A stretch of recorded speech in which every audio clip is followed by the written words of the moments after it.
particles.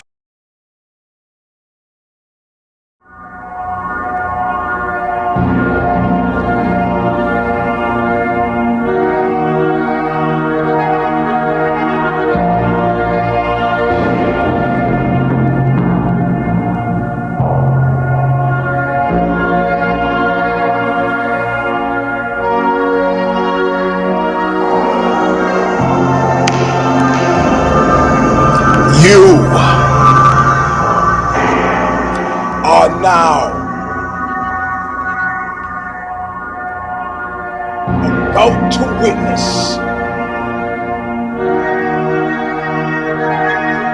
the awesome, crushing might of the Eugene S. Robinson show.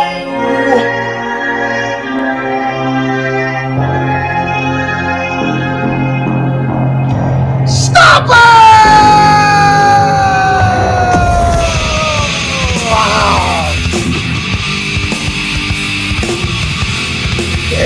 Yes, welcome my friends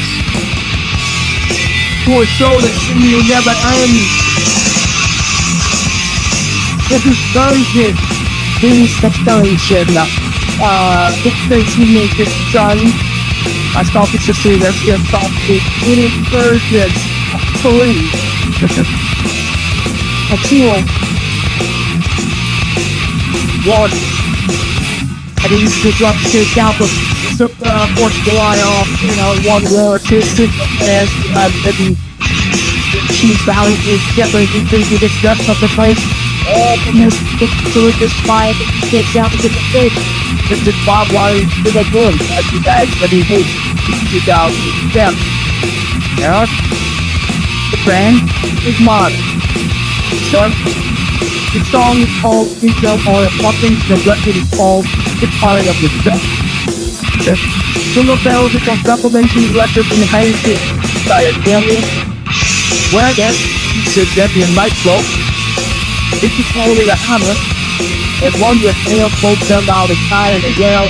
Open up the death set it to and get this man second. So this shit, lift you well. I'm on my way back to nowhere. Top of that good, not the skin, tell the fire for all thinking and leader from the chill. I'm thinking and leader from the straight. I'm on way back to there, bro. Here's things back and forth. Oh, a record. Okay, let's turn this off. Let's do it. There we go. Hey, Mr. Robinson, like, where you been, Mr. Robinson? Well, that's not that easy to say, Jimmy. I've been all over the place. Really, Mr. Robinson? It don't look like you're in your normal studio. Where you at now?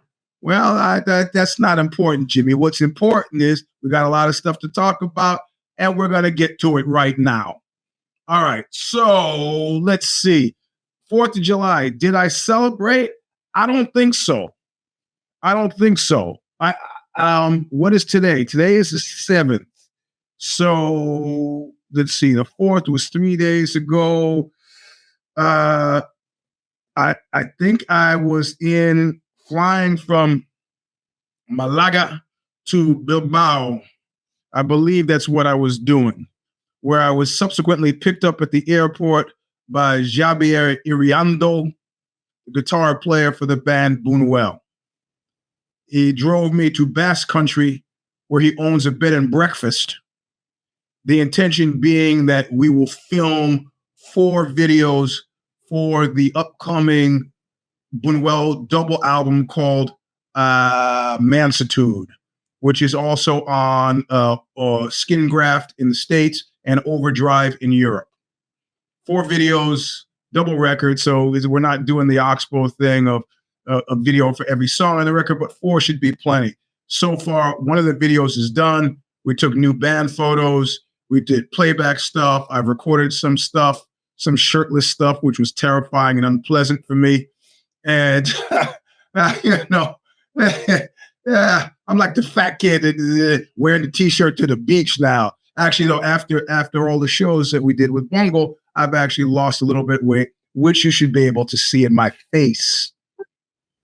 So if you hear that beeping in the background, that's people emailing me about the post I just put up on the Substack. If you don't subscribe to the Substack, I don't know what to tell you. You should do it. It's free for you fucking freeloaders or broke folks. However, you could pay if you want, but the information is there. And pretty much the information that might be overshadowing anything I might have to say about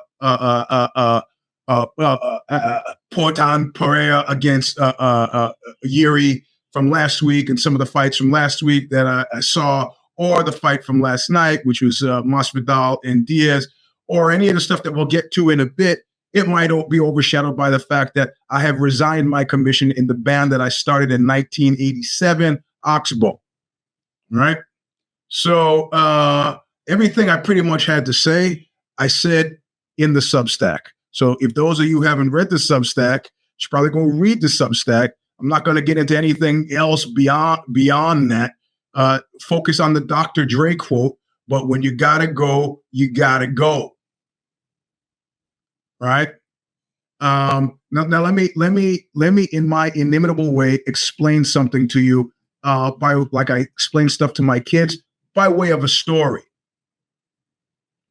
When I was 11, I used to spend a lot of time going to the boys club. And that's where I started boxing. That's why I started boxing. That's where I started boxing. That's where I got my chops or learning how to swim. I learned how to swim before I got to the boys club, but I could do it there. But then I also met an interesting cast of characters, right? This was in Flatbush, the boys club in Flatbush, off of Bedford Avenue, I believe.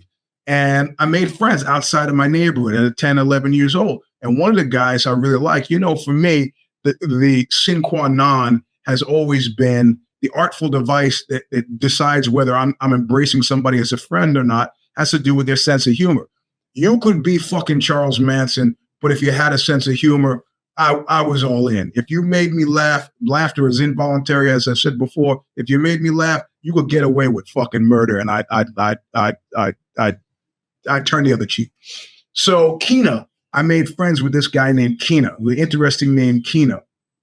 And Keena was a polite society way of putting it was rough around the edges. He was a feral youth, to borrow the name from Steve Ballinger's one-time punk rock fanzine. He was a feral youth. He looked every bit the feral youth. You get the sense like the B.I.G. song, there was no Christmas at his house, no birthday presents, and these people weren't fucking Jehovah's Witnesses. He was largely one of the unwashed masses. I hope that he's pulled out of it now and is somehow not institutionalized, but it seems doubtful. But he had a crew. And at 11 years old, pretty much for any man at any time, having a crew it seems to be a net positive. Right? Like, that's why we're all here now. This is our version of a crew. Associations and organizations, they strengthen your hand, whatever your hand might be. Why do you think Hell's Angels don't let black guys be Hell's Angels outside of that guy in Montreal who just got blown up?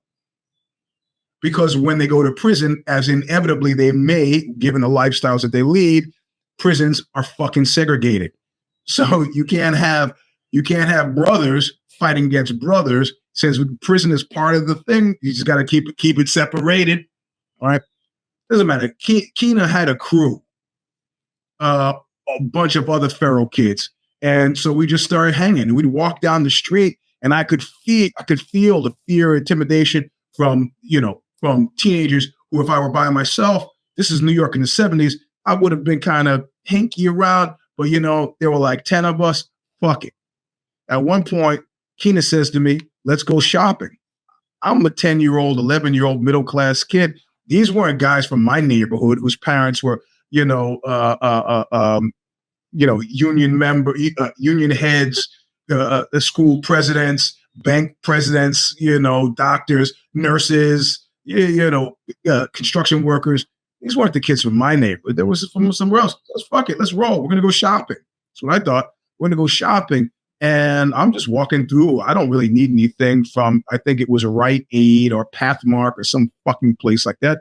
I don't need anything. And I don't really see them with baskets or shopping carts. So I don't really know. So I'm just kind of walking around, following them. We kind of skulking around, mad dogging people. And then we blow. We just leave the fucking store. And I was like, that was weird. You didn't buy anything? And he looks at me and goes, buy. And for the first time, he opens up his coat. And I see, in a really rudimentary fashion, what he's done is sew pockets inside the lining of his coat so that if he opened his coat, you see nothing, not even the pockets, right? And out of these pockets, these hidden pockets that he had sewn inside his coat, it was like Oliver fucking Twist. He pulled all this shit that he had stolen. All this shit that he had stolen. And I was like, whoa. And there were two types of woes. Like I've said before, there's certain personalities attract certain types of crimes, right? Like I remember staying at some girlfriend's house, and it doesn't ruin the story for you to know that that she was white. And they put me in the guest room, and they like put a bunch of money out in the guest room. Like, I don't know how they did things in their house. Maybe that's what they did always. But honest to God, if you got guests in the guest room, you don't leave your cash lying around on the table. It was a fucking trap. Like Muggable Mary, who I wrote about at Ozzy when Ozzy was still alive. She was a decoy who was working New York City subways. And I'm in there minding my business. At the end of the platform, I sit down on the bench because I don't want any trouble. I don't want anybody to bother me. This old lady comes doddering in, sits down next to me, and starts pulling out hundies, counting the hundreds of dollars. And I just look at her like, and stand up and walk away slowly. Because who knows, maybe she pushes that button that has her backup coming, and they fuck it. I just walk slowly, and as I get to the center of the platform, I see some guy who's clearly not waiting for the train, part of her backup crew. It's like fucking entrapment, but you're never going to entrap me with that. If I find a bag of cash on the street, I'm keeping it. If you drop your wallet, you got your name and your ID in it, it's getting back to you cash intact. I'm not a thief. Though I've stolen, I'm not a thief. Don't like it. Well, I'm probably, if you want to get down to the brass tacks, the crime that I'm probably most likely to commit is assault. I might punch you in the mouth. That might happen over a parking space. Who knows? But you have phenotypes. You have different types that are attracted to different crimes. That's why I think largely sex criminals will never be rehabilitated. Like Clint Eastwood says in Dirty Harry, why do you think he's going to do it again? Because he got eye shit. So I tell the story for a reason, because the conclusion of the story was I got home. My mom asked me, how was your day? What'd you do? And I said, it was fine. I just hung out with some guys from the boys club, but I never went back. I never went back with those guys. Because, I had the power of foresight. And what I saw is that somebody in that 10 kid crew was going to get popped for stealing. And we were all going to end up in juvie hall. And that might have been fine for Keena, but I had to be home in time for dinner. So like Slick Rick says, when he says, what does he say in the song? This was the moment I feared. He says, now I ain't hang with no one who ain't good for my health. And that's largely where I am. So that's as much as I can explain. I have been told, look at this elbow. This is like a fucked up elbow. If any of you armchair doctors know what's going on here, I think I got to go get this thing drained. I was doing jujitsu and I heard a pop. And then like 2 weeks later, I got this. It doesn't hurt now, but that doesn't seem normal to me. So anyway, the Substack, the tour itself was great. The shows with with a bungle were fantastic. If you go to my Facebook page,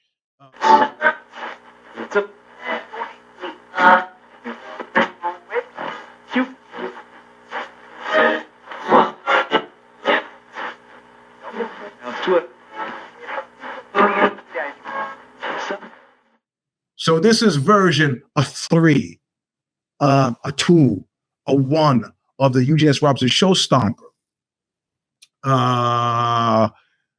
Next week will be normal. Next week will be normal. So let's try not to die between now and then. Let's not try to have any bad things happen to us anymore. Let's try to keep ourselves safe and sane. Let me get some more pages from this book here. Of course, it's totally dark. You can't tell. I guess you can tell from the back of the room that it's dark. I can't see. 3 sentences for when you are suffering. So you can read stuff like this and relax and just take it easy. Take it easy. No problems. Try not to die between now and next week. Tuesday, I got If the Shoes Fit. Yep, I'll be doing it. Have to get up early in the morning to feed that monster. And my piece for Alta is finished. I'll let you all know when it comes out on Leaving California with aching in my heart. Let's see what else. That's about it. That's all I can think of. So read that Substack, send it to people you know if you like it, and we'll see you next week. And I think nobody's home yet, so I can do what I usually do, which is say, "Look what you made me do!" Don't that, bloody, don't that.